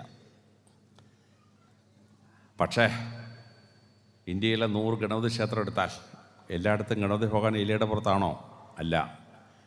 ഇന്ത്യയിലെ 100 ഗണപതി ക്ഷേത്രം എടുത്താൽ അതിലൊരു 60 ക്ഷേത്രത്തിലും ഗണപതി ഭഗവാൻ ഇരിക്കുന്നത് സിംഹത്തിൻ്റെ പുറത്താണ്. ഗണപതി ഭഗവാൻ ഇടയ്ക്ക് വരും, അമ്മയുടെ വണ്ടി ഒന്നും ഉണ്ടല്ലോ, നീ കൊണ്ടുപോക്കടാന്ന് പറയാം. ഗണപതി ഭഗവാൻ വണ്ടിയെടുത്തങ്ങ് പോകും. ലോകത്തിലെ എല്ലാ സ്ത്രീകൾക്കും ഭൂമിയിൽ ഏറ്റവും ഇഷ്ടം അവസാനമായി ഗർഭപാത്രം തുറന്നുപോയ കുട്ടി, ആണായാലും പെണ്ണായാലും, ആ ഇളയ കുട്ടിയേക്കാൾ വലുതായി ഈ ഭൂമിയിൽ ഒരു സ്ത്രീക്കും വേറെ ഒന്നുമില്ല. ഇനി അവസാനം ഗർഭപാത്രം തുറന്ന് പുറത്തുപോയ കുട്ടി ഒരു ആൺകുട്ടിയുടെ അയക്കാങ്കി മലയാള ഭാഷ പറഞ്ഞാൽ പോക്ക് കേസാണ്. ആ കുട്ടിയേക്കാൾ വലുതായി ആ അമ്മയ്ക്ക് ഈ ഭൂമിയിലൊന്നുമില്ല. അതുകൊണ്ട് തന്നെ ഇളയ മോൻ വന്നിട്ട് അമ്മയുടെ വണ്ടി ഒന്നും ഉണ്ടെന്ന് പറഞ്ഞാൽ കൊണ്ടുപോക്കടാന്ന് പറയും. സിംഹത്തെ എടുത്തുകൊണ്ടൊരു പോക്കങ്ങ് പോകും. അമ്മയുടെ വാഹനം കിട്ടത്തില്ലെന്ന് ഉറപ്പായ ഗണപതി ഭഗവാൻ നേരെ ചേട്ടൻ്റെ അടുത്ത് വരും. ചേട്ടൻ്റെ വണ്ടി ഒന്നും വേണമല്ലോ, നീ കൊണ്ടുപോക്കുമെന്ന് പറയും. മയിലിനെ കൊണ്ടൊരു പോക്കങ്ങ് പോകും. അതുകൊണ്ടാണ് 100 ഗണപതി ക്ഷേത്രം എടുത്താൽ 30 ക്ഷേത്രത്തിൽ ഗണപതി ഭഗവാൻ ഇരിക്കുന്നത് ചേട്ടൻ്റെ വാഹനമായ മയിലിൻ്റെ പുറത്താണ്. ഇനി സിംഹത്തെയും മയിലിനെയും കിട്ടിയില്ല. ഗണപതി ഭഗവാൻ എന്തെന്നറിയാമോ? ഗണപതി ഭഗവാൻ നേരെ അപ്പൻ്റെ കഴുത്തേ കിടക്കുന്ന വാസുകിയെ വിളിക്കും. വാസുകിയെ, നീ ഇറങ്ങി വാ, നമുക്കൊരു സ്ഥലം വരെ പോകണം. വാസുകി എഴഞ്ഞ് താഴെ വരും. അതിൻ്റെ പുറത്ത് കയറി ഒരൊറ്റ പോക്കാണ്. 9 ക്ഷേത്രങ്ങളിൽ ഗണപതി ഭഗവാൻ ഇരിക്കുന്നത് വാസുകിയുടെ പുറത്താണ്. ഇന്ത്യയിലെ 100 ഗണപതി ക്ഷേത്രം എടുത്താൽ അതിൽ ഒരെണ്ണത്തിലെ ഗണപതി ഭഗവാൻ എലിയുടെ പുറത്ത് ഇരിക്കുന്നുള്ളൂ. ഇനി ചേട്ടൻ്റെ വാഹനമായ മയിൽ ഇടയ്ക്കിടയ്ക്ക് കീപ്പോട്ട് നോക്കും. മയിലിന് ഏറ്റവും ഇഷ്ടമുള്ളൊരു ഭക്ഷണമാണ് എലി. ഒറ്റപ്പിടിയങ്ങ് തിന്നും. പക്ഷേ ചേട്ടൻ്റെ വാഹനമായ മയിൽ ഒരിക്കലും അനിയൻ്റെ വാഹനമായി എലിയെ പിടിച്ച് തിന്നാൻ പോയില്ല. പരമശിവൻ്റെ കഴുത്തേ കിടക്കുന്ന ശങ്കരാഭരണത്തിന് വളരെ ഇഷ്ടമാണ് ഈ പാമ്പിന് ഏറ്റവും ഇഷ്ടമാണ് ഈ എലി. പക്ഷേ ശങ്കരൻ്റെ കഴുത്തിൽ കിടക്കുന്ന ശങ്കരാഭരണം ഇറങ്ങി വന്ന് ഒരിക്കലും മോൻ്റെ വാഹനമായ എലിയെ ഭക്ഷിക്കുകയില്ല. അമ്മമാർക്ക് ഏറ്റവും ഇഷ്ടം ഇളയ കുട്ടിയോടാണ്. പക്ഷേ അപ്പന്മാർക്ക് ഏറ്റവും ഇഷ്ടം ആരോടാണ്? മനഃശാസ്ത്രജ്ഞന്മാർ സിഗ്മണ്ട് ഫ്രോയിഡ് പറയുന്നു, ഒരച്ഛന് ഭൂമിയിൽ ഏറ്റവും ഇഷ്ടം മൂത്ത മോളോടാണ്. മൂത്ത മോൾ പറഞ്ഞാൽ ഒരപ്പനും നോ പറയാൻ പറ്റിയല്ല. അമ്മ പറഞ്ഞില്ലമ്മേ ഇപ്പോൾ പറ്റിയല്ലെന്ന് പറയും. ഭാര്യ പറഞ്ഞാൽ നീ ബോഡി അതൊന്നും ചെയ്യാൻ പറ്റിയല്ല. പക്ഷേ അമ്മയുടെ അടുത്തും ഭാര്യയുടെ അടുത്തും നോ പറയുന്ന പുരുഷൻ്റെ അടുത്ത് ഈ അമ്മമാരൊരു പണി പറ്റിക്കും. മോളെ നീ എന്നൊന്ന് അപ്പനോട് പറയാൻ പറയും. മൂത്ത മോളിഞ്ഞോട്ട് വരും, അപ്പാ നാളെ ഒരു സിനിമയ്ക്ക് പോകണമല്ലോ, പോകാം മോളെ ഏത് സിനിമ വേണം മോക്ക് പോക്കളെ, പ്രശ്നം തീരും. അമ്മമാർ സാധാരണ ഈ മൂത്ത മോളെ പറഞ്ഞു വിടും. മൂത്ത മോള് പോയി പറഞ്ഞാൽ ഒരപ്പനും നോ പറയാൻ പറ്റിയത്. അതാണ് മനഃശാസ്ത്രം. ഞാൻ പറയുന്നല്ലോ കേട്ടോ, മനഃശാസ്ത്രം. അപ്പോൾ ഈ പരമശിവൻ്റെ കുടുംബം, സുബ്രഹ്മണ്യ ക്ഷേത്രത്തിൽ നമ്മൾ പ്രാർത്ഥിക്കാൻ വരുമ്പോൾ പരമശിവൻ്റെ കുടുംബത്തെപ്പറ്റി നമ്മൾ അറിഞ്ഞിരിക്കണം. ഒരു കുടുംബത്തിൽ അപ്പനൊരു സ്വഭാവം, അമ്മയ്ക്കൊരു സ്വഭാവം, ചേട്ടനൊരു സ്വഭാവം, അനിയനൊരു സ്വഭാവം. ഈ സ്വഭാവങ്ങളെ സമഞ്ജസ സമ്മേളനമായി കൊണ്ടുപോകുന്നതുകൊണ്ടാണ് പരമശിവൻ്റെ കുടുംബം വിജയമുള്ള കുടുംബമായി മാറുന്നത്. അവിടെ വിഘ്നം വന്നാൽ എന്ത് സംഭവിക്കും? പരമശിവന് ദേഷ്യം വന്നു, ഒറ്റ വെട്ടുവെട്ടി കൊടുത്തു, ഗണപതിയുടെ തലയങ്ങ് പോയി. പിന്നെ സങ്കടം പരിഹരിച്ചപ്പം ആനയുടെ തല കൊണ്ട് വെച്ചു, അത് വേറെ കാര്യം. പക്ഷെ വിഘ്നം ഉണ്ടായാൽ ഉണ്ടാകുന്ന ഗതികേട് ഭയങ്കരമാണ്. അപ്പോൾ പരമശിവൻ്റെ കുടുംബത്തിൽ നിന്ന് സുബ്രഹ്മണ്യ ക്ഷേത്രത്തിൽ പ്രാർത്ഥിക്കാൻ വരുമ്പോൾ പരമശിവൻ്റെ കുടുംബത്തെപ്പറ്റി പഠിക്കുകയും വളരെ ഭംഗിയായി നമ്മുടെ കുടുംബത്തിൽ എങ്ങനെ ക്ഷേമം കൊണ്ടുപോകണമെന്ന് നമ്മൾ പഠിക്കുകയും ചെയ്യണം. അത് വളരെ ശ്രദ്ധേയമായി നമ്മൾ മനസ്സിലാക്കേണ്ട ഒരു തത്വമാണ്. സുബ്രഹ്മണ്യ ക്ഷേത്രത്തിൽ വരുമ്പം മനസ്സിലാക്കേണ്ട വലിയ തത്വമാണ്. ഇനി ഗണപതി ഭഗവാൻ വാഹനത്തെ കൊണ്ടുപോകുമ്പോൾ ശ്രദ്ധിക്കുന്ന പാഠം അത് നമ്മൾ അറിഞ്ഞിരിക്കണം. വനത്തിനടുത്തോട്ടെങ്ങാനുമാണ് പോകുന്നതെങ്കിൽ ഗണപതി ഭഗവാൻ അമ്മയുടെ വാഹനം കൊണ്ടേ പോവുള്ളൂ. മൃഗങ്ങളുടെ രാജാവാണ് സിംഹം. അതിനെ പുറത്തങ്ങോട്ട് എന്നാൽ വനത്തിലുള്ള എല്ലാവരും ഭയന്ന് ഭംഗിയായിട്ട് നിന്നോളും. ഇനി ഫ്ലൈറ്റിലാണ് പോകേണ്ടത്, അന്ന് വിമാനമൊന്നുമില്ല, പറന്ന് പോകേണ്ട സ്ഥലമാണ്. ചേട്ടൻ്റെ മയിലിൻ്റെ പുറത്തോട്ട് കയറി പറന്ന് വെട്ടിക്കവലയിൽ നിന്ന് നേരെ ഓടാറുവട്ടത്ത് അവിടെ നിന്ന് നേരെ പറന്ന് കൊട്ടാരക്കര പോയിട്ടിഞ്ഞ് വരാം. റോഡേ പോകേണ്ട ആവശ്യമില്ല. ഫ്ലൈറ്റിൽ പോകേണ്ട സമയത്ത് ചേട്ടൻ്റെ വാഹനം. ഇനി തറയിൽ കൂടാണ് പോകുന്നതെങ്കിലോ എലിയുടെ 10 ഇരട്ടി സ്പീഡാണ് പാമ്പിന്. അതുകൊണ്ട് നേരെ വാസു കഴിഞ്ഞ് വിളിക്കാം. വാസുകൂടെ പുറത്ത് കയറി ഒരൊറ്റ പോക്കാണ്, സുഖം പരിപാടി. അപ്പോൾ അധികം സ്പീഡിൽ ഓടാൻ കഴിയാത്ത ഒരു എലിയുടെ പുറത്ത് കയറി യാത്ര ചെയ്താൽ ഗണപതി ഭഗവാൻ അധികം ദൂരം പോകാൻ പറ്റിയല്ല. അപ്പോൾ ഓരോ വാഹനത്തെ എങ്ങനെ സെലക്ട് ചെയ്യണം, പരമശിവൻ്റെ കുടുംബം നമ്മളെ പഠിപ്പിക്കുകയാണ്, സത്യമായി പഠിപ്പിക്കുകയാണ്. പരമശിവൻ്റെ സങ്കല്പത്തിൽ ഭാര്യാസങ്കല്പം നമ്മൾ മനസ്സിലാക്കണം. കൃതികൾ വളർത്തിയത് കൊണ്ട് സുബ്രഹ്മണ്യസ്വാമിക്കുണ്ടായ പ്രത്യേകത, സുബ്രഹ്മണ്യസ്വാമിക്ക് പാർവതീദേവിയോടുണ്ടായിരുന്ന ബഹുമാനം എങ്ങനെയായിരുന്നു, സ്നേഹം എങ്ങനെയായിരുന്നു, നമ്മളത് കൃത്യമായിട്ട് പഠിച്ചാണ്. തിരുവനന്തപുരത്തൊരു ക്ഷേത്രമുണ്ട്, ഗൗരീശവട്ടം ക്ഷേത്രം. ശിവഗൗരി ക്ഷേത്രമല്ല, ഗൗരീശവട്ടം. ഭാര്യയ്ക്ക് 1-ാം സ്ഥാനം കൊടുത്തിട്ടുള്ളൊരു ക്ഷേത്രമാണ്. അവിടെ നമ്മൾ മെയിൻ ഗേറ്റിൽ കൂടെ നോക്കിയാൽ, മെയിൻ ഡോറിൽ കൂടെ നോക്കിയാൽ പരമശിവനെ മാത്രമേ കാണത്തുള്ളൂ. എന്നാൽ വലതുവശത്തെ ഗേറ്റിൽ കൂടെ നോക്കിയാൽ പാർവതി ഭഗവതിയെ മാത്രമേ കാണത്തുള്ളൂ. 1000 കൊല്ലത്തിന് മുമ്പ് മഹാനായ ഒരു ശില്പി വന്നിട്ട് കൃഷ്ണശിലയിൽ ഒരേ കല്ലിൽ കൊത്തിയിരിക്കുകയാണ് ഭർത്താവിനെയും ഭാര്യയും. ആ ശില്പിയുടെ പേര് നമുക്ക് അറിഞ്ഞൂടാ, മഹാനായ ശില്പിക്ക് നമോവാകം. അപ്പോൾ ഇവിടെ ഭാര്യയും ഭർത്താവും എങ്ങനെ ഒരു കുടുംബത്തിൽ ഒരുമിച്ചായിരിക്കണം വളരെ കൃത്യമായി പഠിപ്പിക്കുകയാണ് ഗൗരീശവട്ടം ക്ഷേത്രത്തിലെ ആ പ്രതിഷ്ഠ. ഇനി എങ്ങനെയാണ് പാർവതീദേവി ഗൗരിയായത്, അത് പുരാണത്തിൽ കൃത്യമായിട്ട് പറഞ്ഞിട്ടുണ്ട്. പാർവതീദേവിക്ക് ഇച്ചിരി കറുത്ത നിറമായിരുന്നു, അതൊന്ന് മാറി വെളുത്ത നിറം കിട്ടിയാൽ കൊള്ളാം എന്ന് പാർവതിക്ക് ഒരാഗ്രഹം. മദാമ്മമാരൊന്നും കാണാത്ത കാലത്ത് പാർവതിക്ക് എങ്ങനെ ഈ ആഗ്രഹം ഉണ്ടായെന്ന് എനിക്ക് അറിഞ്ഞൂടാ. പക്ഷേ പാർവതി ഒന്ന് ഭർത്താവിനോട് പറഞ്ഞു, പ്രിയനാഥ എന്നെ ഒന്ന് വെളുപ്പിക്കണം. പരമശിവൻ ആലോചിച്ചു, ഭാര്യയങ്ങ് വളരെ സുന്ദരിയായാൽ ഭർത്താവിൻ്റെ കഷ്ടകാലമാണ്. സീതാദേവി വളരെ സുന്ദരിയായതുകൊണ്ട് ശ്രീരാമൻ അനുഭവിച്ചു പോയി. ഹെലൻ ട്രോയ് വലിയ സുന്ദരിയായിരുന്നു. അവസാനം 10 കൊല്ലത്തെ ട്രോയ് യുദ്ധത്തിൽ പോയി നിന്നു സംഭവങ്ങൾ. ഞങ്ങൾ ഈ പോലീസ് കേസ് അന്വേഷിച്ച് പോകുമ്പോൾ പലപ്പോഴും ഭർത്താക്കന്മാർ കൊല്ലപ്പെടുന്ന അന്വേഷിച്ച് ചെല്ലുമ്പോൾ ഭാര്യ സുന്ദരിയാണ്. ഭാര്യ സുന്ദരിയാണെങ്കിൽ അപ്പോഴേ ഞങ്ങൾ മനസ്സിലാക്കും ഇവൻ കൊല്ലപ്പെട്ടത് ആ ഭാര്യയെ സ്വന്തമാക്കാൻ വേണ്ടി ആരോ കൊന്നതാണ്. അവസാനം ആ ഭാര്യയെ ആഗ്രഹിക്കുന്നതിനെ ഞങ്ങൾ അറസ്റ്റ് ചെയ്യും. ഇതൊരു വലിയ ഗതികേടാണ്. അതുകൊണ്ട് പരമശിവൻ തീരുമാനിച്ചു, ഭാര്യയ്ക്ക് അങ്ങ് ഭയങ്കര സൗന്ദര്യം വേണ്ട. എന്നാൽ ഭാര്യ ഒരു കാര്യം പറഞ്ഞല്ലേ, ചെയ്തു കൊടുക്കണ്ടേ. അതിന് പരമശിവനൊരു പണിയെടുത്തു, പകുതി വരെ ആക്കി കൊടുത്തു. ഗൗരി എന്ന് പറഞ്ഞാൽ ചെമ്പിൻ്റെ നിറമുള്ളവൾ, കോപ്പർ കളേഡാക്കി മാറ്റിക്കളഞ്ഞു. Copper coloured. ഇപ്പോഴത്തെ സ്ത്രീകൾ സൗന്ദര്യം ഉണ്ടാക്കാൻ വേണ്ടി ബ്യൂട്ടീഷ്യൻ്റെ അടുത്ത് പോകും. ഈ ബ്യൂട്ടീഷ്യന്മാരുടെ തലത്തൊട്ടപ്പനാണ് പരമശിവൻ. സ്വന്തം ഭാര്യക്കിട്ടാണ് പ്രയോഗിച്ചു കൊടുത്തത്. ചെമ്പിൻ്റെ നിറമുള്ളവളാക്കി മാറ്റി. അങ്ങനെ പാർവതി ഗൗരി ഉള്ളവളാക്കി മാറ്റി, ഗൗരിയാക്കി മാറ്റി. അപ്പോൾ പരമശിവന് കുടുംബങ്ങളെ പഠിപ്പിക്കുന്നു. ഭാര്യ ഒന്ന് റിക്വസ്റ്റ് ചെയ്തു, ഒക്കെയില്ല എന്ന് ഭർത്താവ് പറയാൻ പാടില്ല. നോക്കട്ടെ എന്നൊക്കെ പറഞ്ഞ് ഭാര്യ പറഞ്ഞ മുഴുവൻ ചെയ്തു കൊടുക്കാൻ പറ്റില്ലേലും ശകലമൊക്കെ ചെയ്തു കൊടുക്കണം. ഭാര്യ പറഞ്ഞതിൻ്റെ പകുതിയെങ്കിലും ചെയ്തു കൊടുക്കണം. പിന്നെ എനിക്ക് ബ്യൂട്ടീഷ്യൻ്റെ അടുത്ത് 1000 രൂപ വേണം, പറ്റിയില്ലാന്ന് ഭർത്താക്കന്മാർ പറയാൻ പാടില്ല. ഭാര്യയ്ക്ക് സൗന്ദര്യം ഉണ്ടാക്കേണ്ടത് ഭർത്താവിൻ്റെ പണിയാണ്. ബ്യൂട്ടീഷ്യൻ്റെ അടുത്ത് പോകുന്ന പൈസയ്ക്ക് ഒരിക്കലും ഭർത്താവ് നോ പറഞ്ഞ് കളയരുത്. പരമശിവൻ നമ്മളെ പഠിപ്പിക്കുകയാണ്. അപ്പോൾ സുബ്രഹ്മണ്യ സ്വാമിയുടെ ക്ഷേത്രത്തിൽ വരുമ്പോൾ എത്ര അനുഗ്രഹങ്ങൾ നമുക്ക് കിട്ടുന്ന അത്ഭുതകരമായൊരു ക്ഷേത്രമാണ്. ആ ക്ഷേത്രത്തിലെ അനുഗ്രഹങ്ങൾ നിങ്ങൾക്കേവർക്കും ലഭിക്കട്ടെ എന്ന് ഞാൻ പ്രാർത്ഥിക്കുന്നു. ഒരു ക്ഷേത്രത്തിൽ വരുമ്പോൾ ആ ക്ഷേത്രത്തിൻ്റെ ആരാധനയുടെ മഹത്വം നമ്മൾ മനസ്സിലാക്കിയിരിക്കണം. ആരാധനയുടെ മഹത്വം. ഓരോ ക്ഷേത്രത്തിന് അതിൻ്റേതായ പ്രത്യേകതകളുണ്ട്. ക്ഷേത്രങ്ങൾ ഉണ്ടാകുന്നത് 4 ഘട്ടങ്ങളായിട്ടാണ്. ആദ്യമുണ്ടായത് കാവുകളാണ്. കാവെന്ന് പറഞ്ഞാൽ പ്രകൃതിക്കൊരു നാശവും സംഭവിക്കാതെ ഒരു വൃക്ഷത്തിൻ്റെ ചുവട്ടിൽ ഈശ്വരനെ സങ്കല്പിച്ച് നമ്മൾ പ്രാർത്ഥിച്ചു. അതാണ് കാവായത്. കാവ് പിന്നീട് കോവിലായി.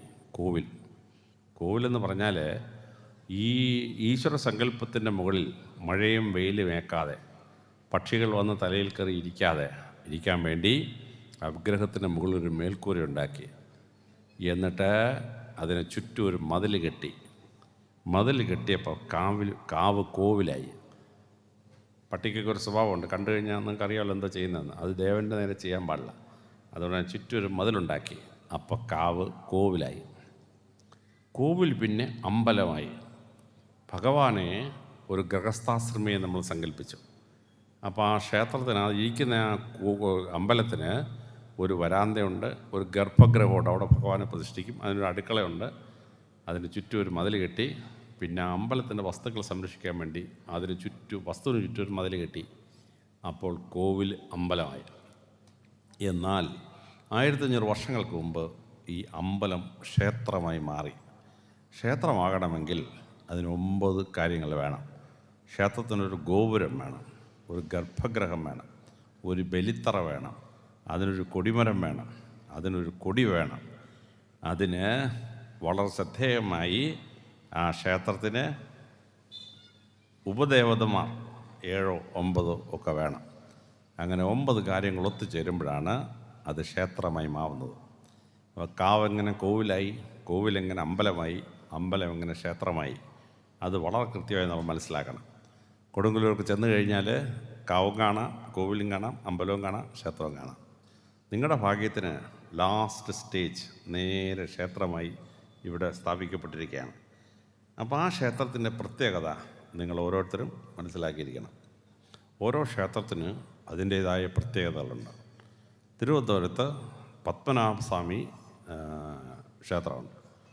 പത്മനാഭസ്വാമി ക്ഷേത്രം അതൊരു പുലയന്മാരുടെ ക്ഷേത്രമായിരുന്നു. പുലയന്മാരുടെ ക്ഷേത്രം അത് വേണാട് രാജാക്കന്മാർ എടുത്ത് വലിയൊരു ക്ഷേത്രമായി പണിഞ്ഞു. 1000 വർഷങ്ങൾക്ക് മുമ്പ് അത് പണിഞ്ഞു കഴിഞ്ഞപ്പോൾ എന്ത് പറ്റി? അതിന് ചില പ്രത്യേകതയുണ്ട്. വിഷുവിൻ്റെ അന്ന് രാവിലെ ആ ക്ഷേത്രത്തിൻ്റെ മേൽക്കൂരയിൽ നിന്ന് ഒരു സൂര്യരശ്മി നേരെ വന്ന് പത്മനാഭസ്വാമിയുടെ വലത്തെ കാലിൻ്റെ വലത്തെ തലകളുടെ നഖത്തിൽ വന്ന് മുട്ടും. അതായത് സൂര്യഭഗവാൻ പത്മനാഭസ്വാമിയെ വണങ്ങുന്നു എന്ന് സങ്കല്പം. പകൽ നോക്കിയാൽ ആ ദ്വാരം കാണുമോ? ഇല്ല. മഴ പെയ്ത ആ ദ്വാരത്തിൽ കൂടെ വെള്ളം വരുമോ? ഇല്ല. പക്ഷേ 1000 കൊല്ലത്തിന് മുമ്പ് ഇത് പണിഞ്ഞ ശില്പിയും പൂജാരിയും രാജാവിനും അറിയാമായിരുന്നു വിഷുവിൻ്റെ രാവിലെ എവിടെയാണ് ആ സൂര്യരശ്മി വരുന്നതെന്ന്. വിഷുവിൻ്റെ രാവിലെ BBC world service, voice of അമേരിക്കയും എല്ലാം വരും അവിടെ ഇത് ഫോട്ടോ എടുക്കാൻ വേണ്ടി. ഈ വിഷുവിനന്ന് സൂര്യഭഗവാൻ പത്മനാഭസ്വാമിയെ വണങ്ങുന്നത് കാണാൻ വേണ്ടിയും. പത്മനാഭസ്വാമി ക്ഷേത്രത്തിൽ ഗോപുരമുണ്ട്. 7 നിലയാണ്. 7 9 7 നിലയാണ്. അതിൻ്റെ നടുക്കൊരു ചതുരമാണ്. 2 സൈഡിലും ഗോപുരമുണ്ട്, നടുക്കൊരു ചതുരം. വിൻ്റർ സോൾസ്റ്റീസിനും സമ്മർ സോൾസ്റ്റീസിനും ജൂൺ 21 ഡിസംബർ 22 രാവിലെ 7:30 മണിയാകുമ്പോൾ ആദ്യത്തെ ചതുരം സൂര്യൻ കയറി നിറയും. 9 മണിയാകുമ്പോൾ രണ്ടാമത്തെ ചതുരം നിറയും. 10:30 മണിയാകുമ്പോൾ മൂന്നാമത്തെ ചതുരം നിറയും. അങ്ങനെ 1.5 മണിക്കൂർ ഇടവിട്ട് 7 ചതുരം നിറഞ്ഞ് സൂര്യൻ അതിൻ്റെ ഭാഗത്തങ്ങ് പോയി കളയും. 1000 കൊല്ലത്തിന് മുമ്പ് കൃത്യമായി ശില്പികൾ കണ്ടെത്തിയിരിക്കുകയാണ് സൂര്യൻ വിൻ്റർ സോൾസ്റ്റീസിനും സമ്മർ സോൾസ്റ്റീസിനും എവിടെ നിൽക്കും എന്ന് കൃത്യമായിട്ട്. പത്മനാഭസ്വാമി ക്ഷേത്രത്തിൽ ചെന്ന് ഭക്തർ സാഷ്ടാംഗ പ്രണാമം ചെയ്യും. പുരുഷന്മാർ വലത്തെ ചെവി തറയെ മുട്ടിക്കണം, സ്ത്രീകൾ ഇടത്തെ ചെവി തറയെ മുട്ടിക്കണം. തറയിൽ ചെവി മുട്ടിച്ച് കഴിയുമ്പോൾ 5.5 കിലോമീറ്റർ അകലെ ശംഖുവും കടപ്പുറത്ത് തിരമാല അടിക്കുന്ന ശബ്ദം നേരെ ചെവിയിൽ കേൾക്കാൻ പറ്റും. ആണ്ടിൽ 2 തവണ പത്മനാഭസ്വാമിയെ ശംഖുമുഖത്ത് കുളിപ്പിക്കാൻ കൊണ്ടുപോകും. ആ കുളിപ്പിക്കുന്ന കടവിലെ തിരമാല അടിക്കുന്ന ശബ്ദം പത്മനാഭസ്വാമിയുടെ മുമ്പിൽ സാഷ്ടാംഗ പ്രണാമം ചെയ്യുന്ന ഭക്തൻ്റെ ചെവിയിലോട്ട് കിട്ടും. സായിപ്പിന് പോലും 5.5 കിലോമീറ്റർ ഭൂമിക്കടി കൂടെ ശബ്ദം കൊണ്ടുള്ള കഴിവുണ്ടോ? ഇല്ല. 1000 കൊല്ലത്തിന് മുമ്പ് കൃത്യമായി പത്മനാഭസ്വാമി ക്ഷേത്രത്തിൽ അത് സ്ഥാപിച്ചു. പത്മനാഭസ്വാമി ക്ഷേത്രത്തിൻ്റെ മേൽക്കൂരയുടെ ഭാരം 365 തൂണുകളിലാണ് പ്രതിഷ്ഠിക്കപ്പെട്ടിരിക്കുന്നത്. 1584 ഗ്രിഗോറിയൻ കലണ്ടർ സെറ്റ് ചെയ്തപ്പോഴാണ് ഒരു സൗരവർഷം 365 ദിവസമാണെന്ന് കണ്ടെത്തിയത്. സാഹിബ്മാർ കണ്ടെത്തിയത് 1584. പക്ഷേ അതിനും 500 കൊല്ലം മുമ്പ് പത്മനാഭ ക്ഷേത്രം പണിഞ്ഞപ്പോൾ 365 തൂൺ, ആ 366 തൂൺ 4-1 ഹൈറ്റേ ഉള്ളൂ. ജനുവരി 1 നേരെ സൂര്യൻ നിൽക്കുന്ന സ്ഥലത്ത് ഒരു തൂൺ, ജനുവരി 2 സൂര്യൻ നിൽക്കുന്ന സ്ഥലത്ത് അടുത്ത തൂൺ, ജനുവരി 3 സൂര്യൻ നിൽക്കുന്ന സ്ഥലത്ത് അടുത്ത തൂൺ. 1000 കൊല്ലത്തിന് പത്മനാഭസ്വാമി ക്ഷേത്രം പണിഞ്ഞവർക്കറിയായിരുന്നു ഒരു സൗരവർഷം 365 ദിവസമാണെന്ന്. സായിപ്പ് അത് കണ്ടെത്തി 1984 പത്മനാഭസ്വാമി ക്ഷേത്രത്തിൽ 2000 യക്ഷികളെ കൊത്തിവെച്ചിട്ടുണ്ട്. 2000 യക്ഷികളെ. ഒന്നാമത്തെ യക്ഷിയിൽ നിന്ന് വ്യത്യസ്തമാണ് രണ്ടാമത്തെ യക്ഷി, രണ്ടാമത്തെ യക്ഷിയിൽ നിന്ന് വ്യത്യസ്തമാണ് മൂന്നാമത്തെ യക്ഷി, മൂന്നാമത്തെ യക്ഷിയിൽ നിന്ന് വ്യത്യസ്തമാണ് നാലാമത്തെ യക്ഷി. ഒരക്ഷയുടെ മൂക്ക് വലുതായിരിക്കും, മറ്റേ യക്ഷിയുടെ ചെവി വലുതായിരിക്കും, ഒരക്ഷയുടെ വലത്തെ കാലിന് സൈസ് കൂടുതലായിരിക്കും, അല്ലെ ഇടത്തെ കൈക്ക് സൈസ് കൂടുതലായിരിക്കും. 2000 യക്ഷി, 2000 ഡിഫറെൻ്റ് യക്ഷികളാണ് കൊത്തിവെച്ചിരിക്കുന്നത്. Not the same model. ആ പത്മനാഭസ്വാമി ക്ഷേത്രത്തെ പറ്റി ഒരു ദിവസം പ്രസംഗിച്ച് തീരുമോ? ഇല്ല. അങ്ങനെയാണ് എൻ്റെ പ്രത്യേകത. ഏറ്റുമാനൂർ ക്ഷേത്രം, അവിടെ 7.5 പൊന്നാനയുണ്ട്. 780 പവനാണ്.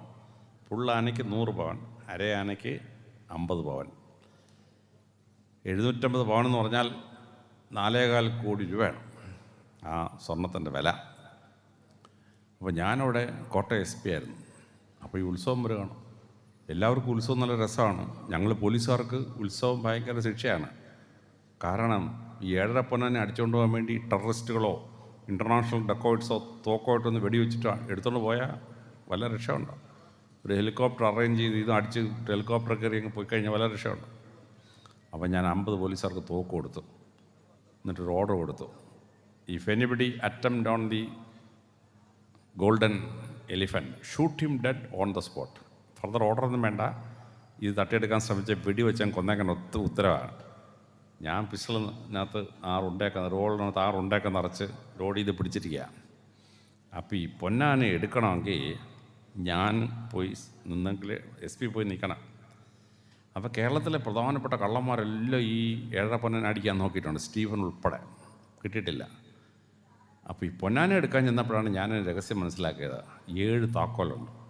ആദ്യം ദേവസ്വം ബോർഡ് ചെയർമാൻ കറക്കും, പിന്നെ സെക്രട്ടറി കറക്കും, പ്രധാന പൂജാരി കറക്കും, രണ്ടാമത്തെ പൂജാരി കറക്കും, പിന്നെ ട്രഷറർ കറക്കും. അങ്ങനെ 7 പേര് 7 സ്ഥലത്തും താക്കോൽ കൊണ്ടുവരും. ഒന്നാമത്തെ ആൾ കറക്കി, രണ്ടാമത്തെ ആൾ കറക്കി, മൂന്നാമത്തെ ആൾ കറക്കി, 7 പേർ അനുക്രമമായി കറക്കിയെങ്കിലേ വാതിൽ തുറക്കൂ. രണ്ടാമത്തവൻ കറക്കിയിട്ട് നാലാമത്തവൻ കറക്കിയാൽ വാതിൽ തുറക്കുകയില്ല. ഞാനൊരു പോലീസ് ഉദ്യോഗസ്ഥനായതുകൊണ്ട് 7 താക്കോലെടുത്ത് ലെൻസ് വെച്ച് ഇങ്ങനെ നോക്കി. എനിക്ക് ഒരു പുല്ലും മനസ്സിലാകുന്നില്ല എങ്ങനെയാണ് ഇതിൻ്റെ ഡിഫറൻസ് ഉണ്ടാക്കി വെച്ചിരിക്കുന്നത്. അതാണ് അപാരമായ സൃഷ്ടി. പൊന്നാനെ പുറത്തെടുത്തു. പൂജാരി എന്നോട് പറഞ്ഞു, ഒന്നാമത്തെ പൊന്നാനയിൽ നിന്ന് വ്യത്യസ്തമാണ് രണ്ടാമത്തെ പൊന്നാന, ആ പൊന്നാന വ്യത്യസ്തമാണ് മൂന്നാമത്തെ പൊന്നാന. ആ വ്യത്യാസം പറഞ്ഞ് ഞാൻ സൂക്ഷിച്ച് നോക്കുകയാണ് മനസ്സിലാകുന്നത്. 7.5 പൊന്നാന ഒരേ റെപ്ലിക്ക അല്ല, ഓരോ പൊന്നാനയിൽ നിന്ന് വ്യത്യസ്തമാണ് അടുത്ത പൊന്നാന. ആ മൈന്യൂട്ട് ഡിഫറൻസ് പറഞ്ഞപ്പോഴാണ് ഞാൻ അത്ഭുതപ്പെട്ടു പോയി. കേരളത്തിലെ 108 പ്രസിദ്ധമായ ക്ഷേത്രങ്ങളെപ്പറ്റി ഇന്ത്യൻ SS പത്രം ഒരു ഉഗ്രം പുസ്തകം ഇറക്കിയിട്ടുണ്ട്, ടെമ്പിൾ ഡയറക്ടറി.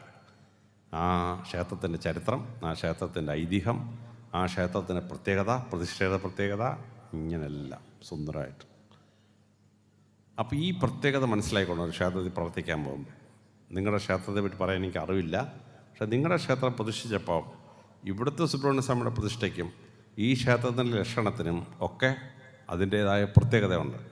ആ പ്രത്യേകത നിങ്ങൾ മനസ്സിലാക്കണം. ഇവിടെ മറ്റൊരു ദേശത്ത് നിന്ന് ഒരാൾ വന്നാൽ ആ ആളിനോട് ഈ ക്ഷേത്രത്തിൻ്റെ ഐതിഹ്യം എന്താണ്, ഈ ക്ഷേത്രത്തിൻ്റെ പ്രത്യേകതകൾ എന്തൊക്കെയാണ് എന്ന് കൃത്യമായി മനസ്സിലാക്കണം.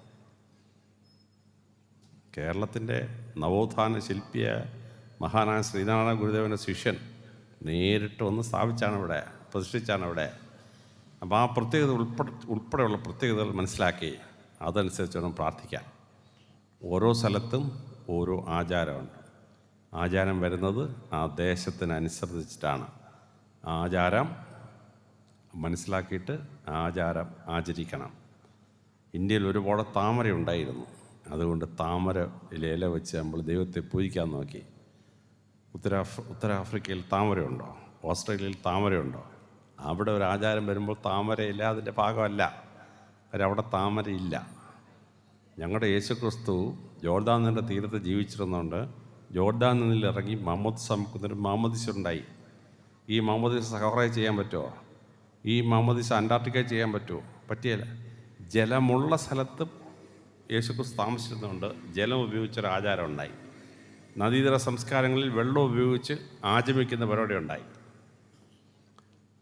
തെക്കേന്ത്യയിൽ ഇഷ്ടം പോലെ പൂക്കളുണ്ടായിരുന്നു. അതുകൊണ്ട് മനുഷ്യർ പൂക്കൾ കൊണ്ട് പ്രാർത്ഥിക്കാൻ തുടങ്ങി.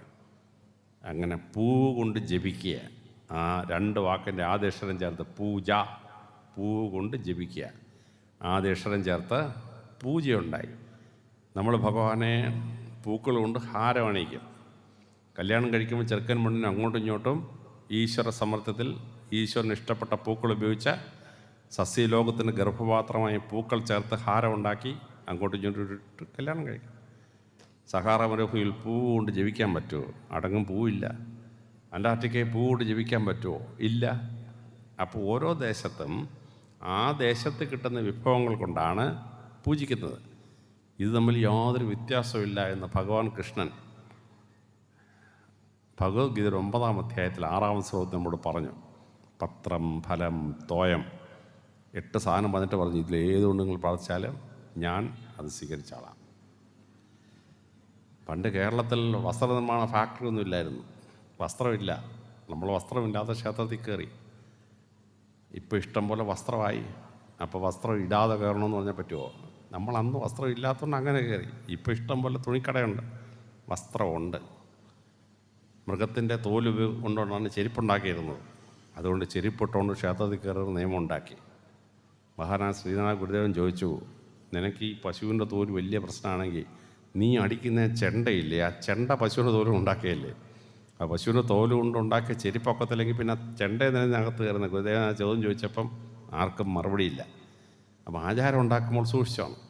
ഇപ്പോൾ പലരുടെയും ചെരുപ്പ് പ്ലാസ്റ്റിക്കും പിന്നെ മറ്റു പല സാധനം ഉപയോഗിച്ചുണ്ടാക്കുന്നത്. അതിനെന്തിനാണ് നിരോധനം? അത് പശുവിൻ്റെ തോലല്ലല്ലോ.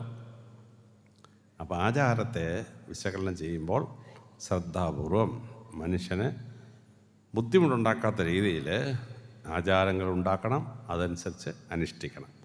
അപ്പോൾ ഈ ക്ഷേത്രത്തിലെ ആചാരം എന്താണോ അത് മനസ്സിലാക്കി അതനുസരിച്ച് സുബ്രഹ്മണ്യസ്വാമിയെ പ്രാർത്ഥിക്കാൻ നിങ്ങൾക്ക് ഓരോരുത്തർക്കും കഴിഞ്ഞിരിക്കണം. അപ്പോൾ ഈശ്വര സംബന്ധിയായി നമ്മൾ നോക്കുമ്പം സുബ്രഹ്മണ്യ ഭഗവാന്റെ ക്ഷേത്രത്തിൽ വളരെ കൃത്യമായി ശ്രദ്ധിക്കുന്ന 3-4 കാര്യങ്ങളാണ്. ഒന്ന്, പെൺകുട്ടികളുടെ ആരാധനാ സ്ഥലമാണ്. ഗർഭിണികളുടെ ആരാധനാ സ്ഥലമാണ്. അത് സൗന്ദര്യം വർദ്ധിപ്പിക്കാനുള്ള ആരാധന സ്ഥലമാണ്. അത് ഭൂതപ്രേത പിശാചുക്കളുടെ ബാധയില്ലാതിരിക്കാൻ നമ്മെ സഹായിക്കുന്ന ആരാധനാലയങ്ങളാണ്. ശ്രീനാരായണ ഗുരുദേവൻ്റെ അടുത്ത് ഒരാൾ വന്നിട്ട് വീട്ടിൽ ഭൂതം ശല്യമാണെന്ന് പറഞ്ഞു. ഗുരുദേവൻ ഒരു കുറിപ്പ് കൊടുത്തയച്ചു, എടാ ഭൂതമേ, നീ അവിടെ ഇനി മേലാ കയറുന്നു. അപ്പോൾ അവനതും കൊണ്ട് പോയി. അപ്പോൾ ഒരാൾ ഗുരുദേവൻ്റെ ചോദിച്ചു, ഇതെന്താ ചെയ്തേ? ഗുരുദേവൻ പറഞ്ഞു, ആ ഭക്തന് വേണ്ടതെന്താണ്, അതിൻ്റെ ശല്യം ഉണ്ടായിരുന്നു. ഞാൻ എഴുതി കൊടുത്തപ്പോൾ അവനും വിശ്വാസമായി. അതോടുകൂടി ആ പ്രശ്നം തീരും. മിക്ക ഭൂതബാധയും സൈക്കോളജിക്കൽ പ്രശ്നമാണ്. അത് മാറി. കാരണം ഗുരുദേവൻ എഴുതിയല്ലേ, രക്ഷപ്പെട്ടു എന്ന ഭക്തൻ വിചാരിച്ചു. അവൻ്റെ വീട്ടിൽ പിന്നെ ശല്യം ഉണ്ടായില്ല. അപ്പോൾ ഈ ഭൂതപ്രേത ബാധയ്ക്ക് സുബ്രഹ്മണ്യ സ്വാമിയുടെ ആരാധന വളരെ പ്രത്യേകത അർഹിക്കുന്ന ഒന്നാണ്. അതുകൊണ്ട് ഈ ക്ഷേത്രത്തിലെ ആരാധന അതിൻ്റെ അർത്ഥത്തിൽ മനസ്സിലാക്കി വളരെ ശ്രദ്ധേയമായി ആരാധിച്ച് ഈ നാട്ടിൽ ഈ ലോകത്തിന് ഐശ്വര്യഭാജനങ്ങളായ അനേകം കുട്ടികൾ വളർന്നു വരട്ടെ എന്ന്, ഈ ദേശത്ത് ജനിക്കുന്ന ആളുകൾ ആരോഗ്യമുള്ളവരായി മറ്റു ദേശത്തുള്ളവരെ ആകർഷിക്കുന്നവരായി മാറാൻ ഈ പ്രാർത്ഥന സഹായിക്കട്ടെ എന്നും ഞാൻ പ്രാർത്ഥിക്കുന്നു. വളരെ പ്രസിദ്ധമായിരുന്ന ചരിത്രപ്രസിദ്ധമായ വെട്ടിക്കവല ഇനിയും ഈ നാട്ടിലെ വളരെ പ്രധാനപ്പെട്ട ഒരു പട്ടണമാവാനും ഈ പേരുള്ളവർ ലോകം മുഴുവൻ പ്രശസ്തി നേടാനും ഇടയാവട്ടെ എന്ന് ഞാൻ പ്രാർത്ഥിച്ചുകൊണ്ട് എൻ്റെ എളിയ വാക്കുകൾ ഞാൻ ഉപസംഹരിക്കുന്നു.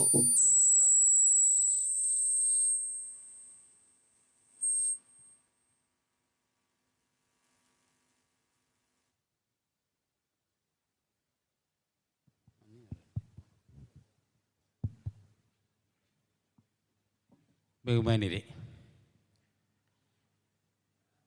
ഈശ്വരാരാധനയെക്കുറിച്ചും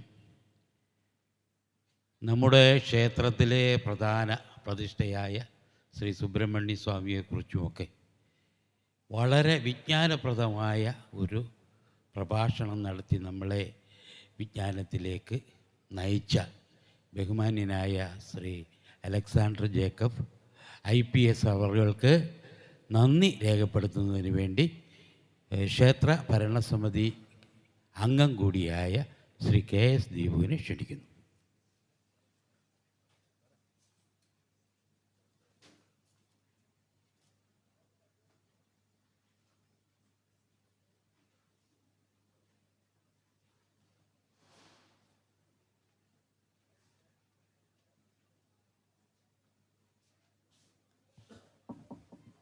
ബഹുമാന്യരെ, നമ്മുടെ ക്ഷണം സ്വീകരിച്ച് നമ്മുടെ ഈ ചെറിയ പ്രദേശത്ത് എത്തിച്ചേരുവാൻ സന്മനസ് കാണിച്ച സാർ ഇവിടെ എത്തി നമ്മളോട് കുറച്ചു നേരമേ സംസാരിച്ചുള്ളൂ. ഒരു കേട്ടിരുന്നവർക്ക് ഒരുപക്ഷെ തോന്നിയേക്കാൾ ഒരു 5 മിനിറ്റ് മാത്രം എന്ന് വെച്ചാൽ അദ്ദേഹത്തിൽ നിന്ന് വരുന്ന വാക്കുകൾ എത്ര നേരം ശ്രവിച്ചാലും അത് മതിയാവില്ല. അത്രത്തോളം അറിവുകളാണ് നിമിഷ നേരങ്ങൾ കൊണ്ട് നമുക്ക് പകർന്നു തന്നത്. ഇപ്പോൾ ഓരോ ക്ഷേത്രങ്ങളെപ്പറ്റി വളരെ കുറച്ച് കാര്യങ്ങളെ പറഞ്ഞുള്ളൂ എങ്കിൽ തന്നെയും അത് നമുക്കെല്ലാവർക്കും പുതിയ പുതിയ അറിവുകളായിരുന്നു. ഇപ്പം പത്മനാഭസ്വാമി ക്ഷേത്രം, അതേപോലെ പല ക്ഷേത്രങ്ങളെപ്പറ്റിയും നമ്മുടെ ഈശ്വര സങ്കല്പത്തെപ്പറ്റിയും നമ്മുടെ ക്ഷേത്രത്തിലെ അനുഷ്ഠാന രീതികളെപ്പറ്റിയും ഒക്കെ തന്നെ വളരെ ചുരുങ്ങിയ സമയം കൊണ്ട് വളരെ വലിയ അറിവ് നമുക്ക് പകർന്നു തന്ന അദ്ദേഹത്തിന് ഈ നാട്ടുകാരുടെ പേരിൽ, നമ്മുടെ ഈ ക്ഷേത്ര ഭരണസമിതിയുടെ പേരിലുള്ള തീർത്താൽ തീരാത്ത നന്ദിയും കടപ്പാടും അറിയിക്കുകയാണ്. തുടർന്നും ഇന്ന് ഈ വളരെ ലേറ്റായി ആണ് ഇവിടെ നമ്മുടെ പരിപാടി ആരംഭിച്ചത്. തുടക്കത്തിൽ തന്നെ നമ്മുടെ വൈസ് പ്രസിഡൻ്റ് അറിയിച്ചു കുറച്ച് നേരത്തെ തുടങ്ങേണ്ടായിരുന്നു എന്ന് സാർ പറഞ്ഞു. ഇനി തുടർന്നൊരവസരത്തിൽ വളരെ നേരത്തെയുള്ള ഒരു സമയം സജ്ജീകരിച്ച് അദ്ദേഹത്തെ നമ്മൾ ഇവിടത്തേക്ക് ക്ഷണിക്കും. അന്ന് അദ്ദേഹം എത്തിച്ചേരാനുള്ള ഒരു സന്മനസ് അദ്ദേഹത്തുണ്ടാകട്ടെ. അതിന് സർവേശ്വരനായ ദൈവം നമ്മൾക്കും അനുഗ്രഹം തരട്ടെ എന്ന് പറഞ്ഞുകൊണ്ട് നിർത്തുന്നു. അദ്ദേഹത്തെ ഒരിക്കൽ കൂടി ഈ നാട്ടുകാരുടെ പേരിൽ, ക്ഷേത്ര ഭരണസമിതിയുടെ പേരിലുള്ള നന്ദിയും കടപ്പാടും അറിയിക്കുന്നു.